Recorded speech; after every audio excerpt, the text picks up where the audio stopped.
making sure it's recording.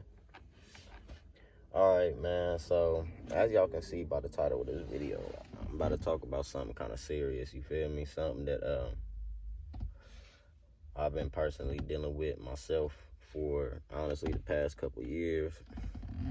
And I thought I'd get my own perspective on it, on how I've dealt with different stuff, how I dealt with grief, and how it affects you and other people around you. And I can use my own life examples, you know what I mean? Like my own life experiences, for an example of what the fuck grief be doing to niggas, basically. I know YouTube be on that censor stuff, but I'm just putting this out there so people can hear some shit, man. And I feel like I would be doing a disservice to myself and a whole lot of other people if I did not talk about what the fuck I got to say right now. So, sorry, I'm high and I'm thinking a lot. The topic, depression and dealing with grief.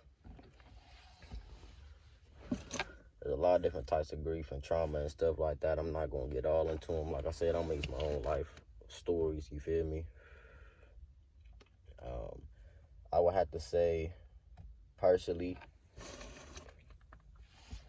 besides my R.I.P. Jeff, fly high five, besides losing him real young, because we was the same age, you know, being in elementary school and all that, you feel me?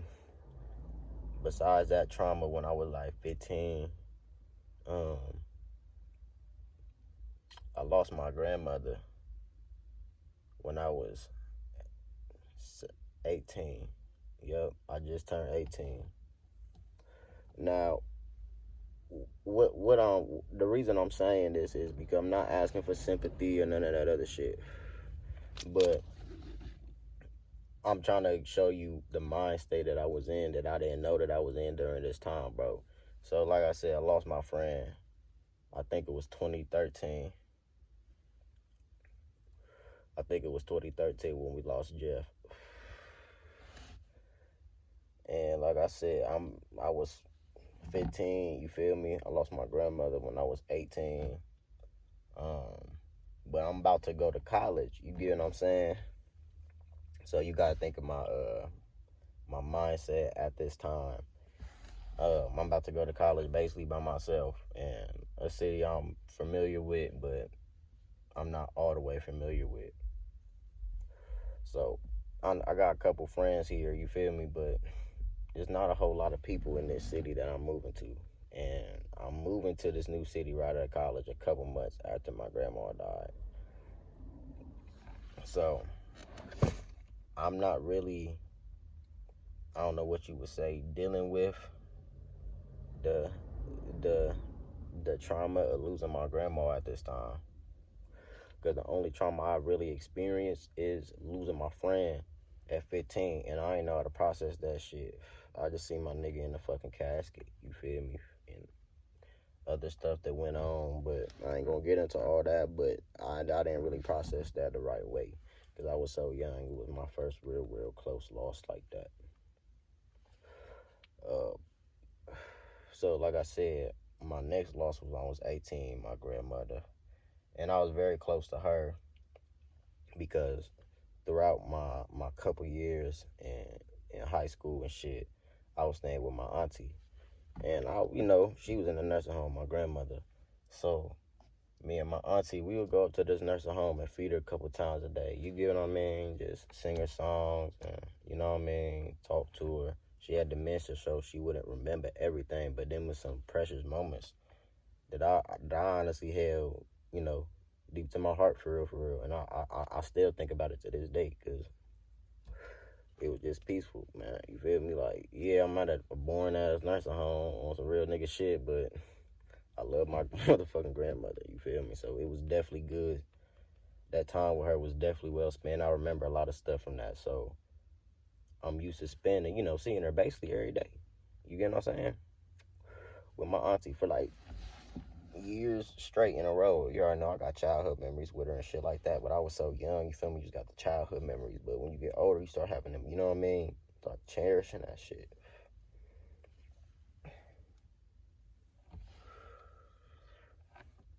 my next loss came a couple. Well, I ain't gonna say my next loss after that was my other friend Bink. That was a crazy day. That was a crazy day because I actually saw somebody get shot, and I was in a whole different city when he got killed and stuff. But like niggas put niggas basically put his picture of him on Facebook and the internet and shit like that. You know, that disrespectful ass shit.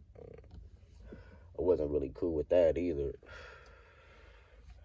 I couldn't even stay at that funeral. I actually went to that funeral with my nigga Scott. And R.I.P. Scott, he ended up dying in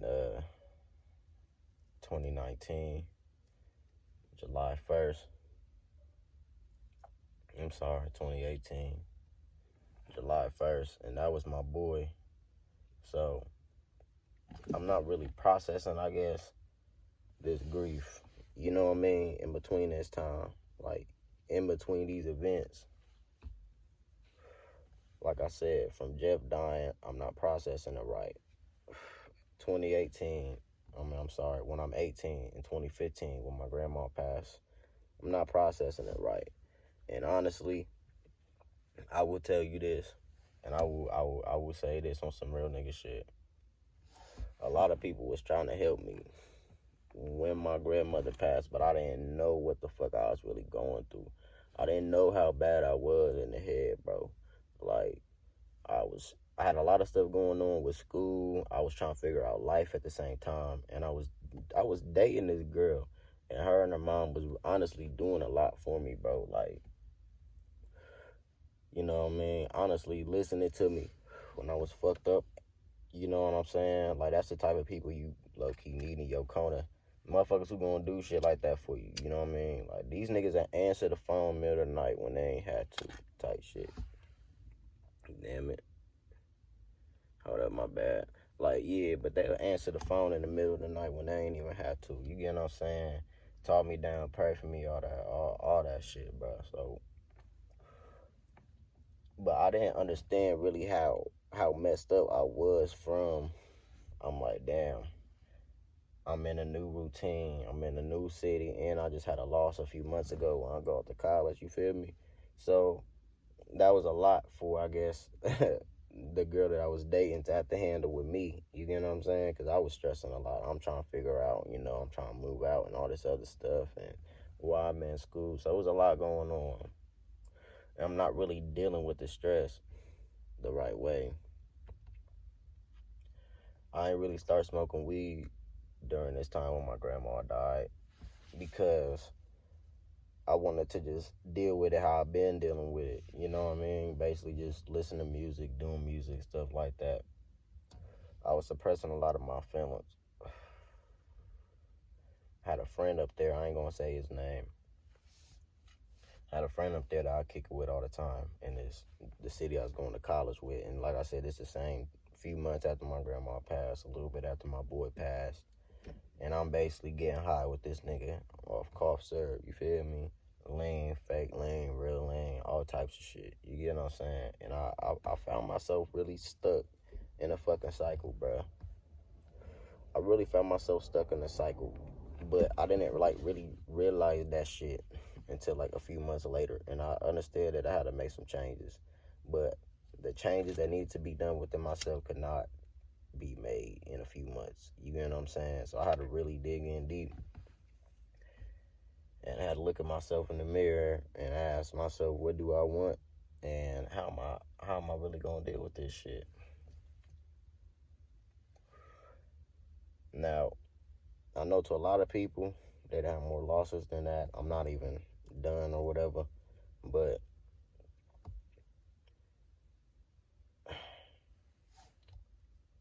I guess when you when you're not expecting, like, you know, when you're not expecting death like that, it's very traumatizing. You feel me? I'm gonna say it again. R.I.P. Jeff. R.I.P. my grandma. R.I.P. Bink. R.I.P. Scott. RP my cousin Jazz. I lost her a couple weeks after. My man Scott died in 2018. A couple weeks after my man Scott died, my older cousin died, man, and that tore my family up. I hated seeing my cousins like that, and you know, she wasn't that old. She wasn't 30. You feel me? I'm not gonna get all into what happened or nothing like that, but that definitely took a toll on me. Right after my man dying. So I would say at this point, I am traumatized, and but I wasn't really knowing it. You feel me? Now, the girl that I was dating or whatever when my grandma passed in 2015, we ended up breaking up after a couple years. I ended up dating another girl. We ended up having a kid together, and our daughter ended up dying. So that was another loss, another trauma that this time we both had to deal with. Like, a lot of people had to deal with all the other losses, but this was by far the worst thing I've ever experienced in my life.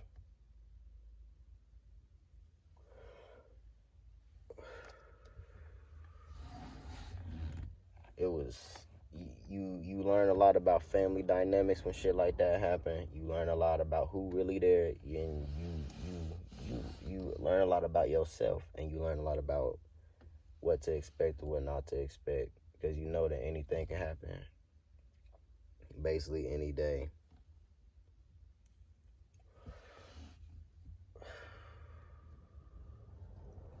Now, this was in 2019. We all know how 2020 went. 2020 was a crazy year for everybody. I just had another loss. My little cousin, R.P. Kamel, long live Kamel, forever 15 years old. That's what really made me want to do this, because he was just shot and killed. And that made me really want to look back on how I dealt with grief in the past, how I dealt with my friend's grief, the grief of my friend, the grief of my grandma, the grief of my other friend, being the, you know what I mean, the grief of everybody basically who I named, and the grief of my daughter. That brought upon something.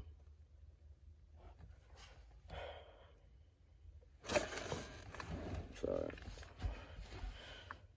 That brought upon something so deep, and so it took me to a place where I really I did try to kill myself. Honestly, I did, because you feel like you're looking at yourself leave, like the good part of yourself leave. Like, you really feel like you watching yourself leave this earth. All the good, that's how I feel, I should say. That was my baby. So for me and her mom to have to deal with that was trauma in itself. But we really didn't have no time to, I guess you would say, properly heal, because life doesn't stop.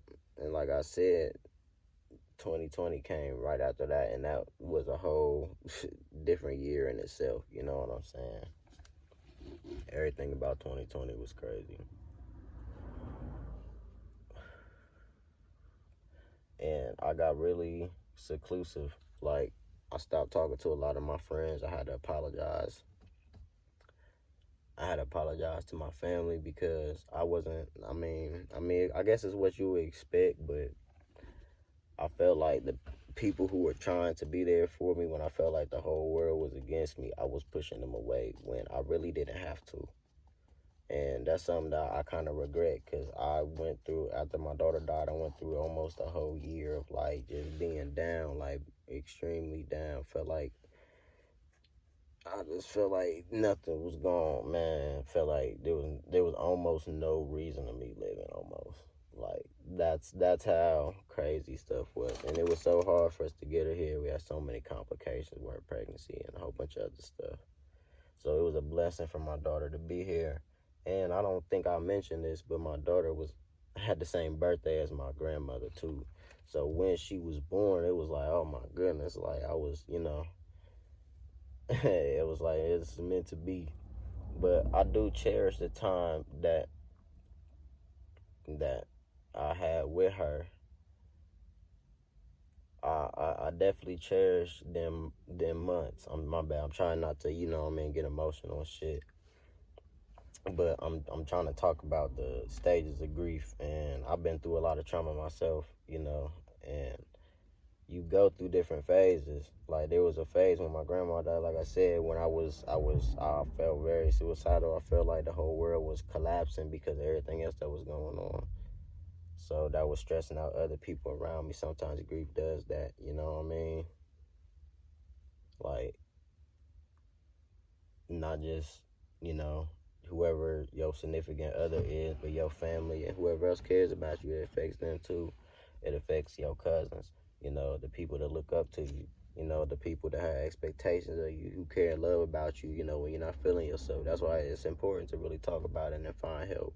Because I could have saved myself and a whole lot of other people a headache if I just would have tried to find help, honestly, when this stuff happened, instead of keeping it inside and feeling like I had to do everything myself. My bad, is getting hot in this car. But if I just would have looked at things like that, but sometimes it takes maturing and going through stuff.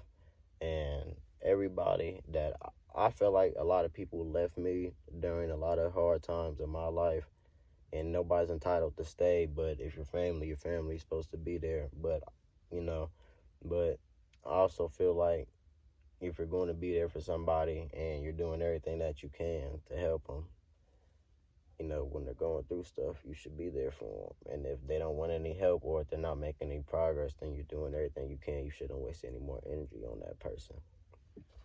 And I felt like I had to do that with people, and I feel like people had to do that with me, and you just have to look at things from different perspectives. And that's how I feel about, like, the process when it comes to grieving and stuff like that. Like, I feel like you have to really just take stuff at literally your own time, but you can't let your stuff affect other people around you, because you're really going, at the end of the day, hurt people. That's motherfucking true, but that don't make shit right. You know what I'm saying? And that's just the fucking facts of it. Because like I said, I hurt family, other people around me loved and cared about me when I was going through shit, and I'm still going through shit. You get what I'm saying? But I still can't let that affect, my daughter. You know what I mean? My daughter that I have now, she 5. You feel me? I can't let, I can't let that affect her. I can't let that affect, my brother, my sisters, and stuff that I go through, because I gotta stay 10 toes down, because at the end of the day, I'm a man, and that's what he's supposed to be. Now, I ain't trying to get no lecture or nothing, but like I said, I just thought I'd make a video on this real fast, man. Black mental health, and just the process of grief and how it can affect other people around you.